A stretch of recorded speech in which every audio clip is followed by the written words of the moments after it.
Hello, and welcome back to Music History at Educator.com. Well, congratulations. We've made it to the classical period. So we are getting a lot closer to modern day. We've gone hundreds and hundreds of years already. First thing we're going to talk about in the classical period is opera, just like we did in the Baroque, because you're going to see that some major developments have happened, and it's pretty important stuff, and some pretty cool things too. So, yes, yay, more opera. There you go. Funny cartoon about opera.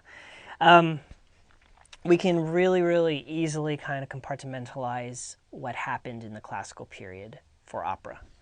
Opera seria versus opera buffa. It's really as simple as that. Think of it like a kind of a boxing match between the two. Opera seria, let's kind of review what was happening there. That's the serious opera. That's the one we talked about for the Baroque, towards the end of the Baroque, of course.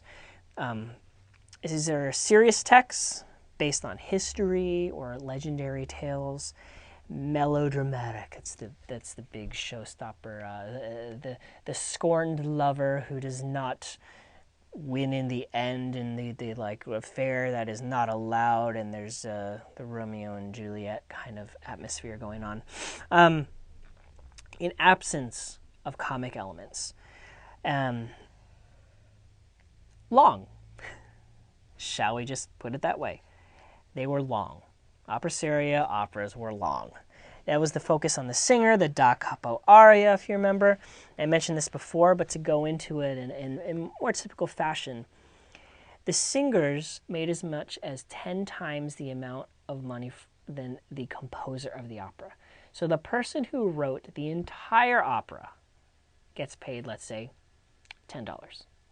And the singer who just sings one part in the opera just for performances makes $100.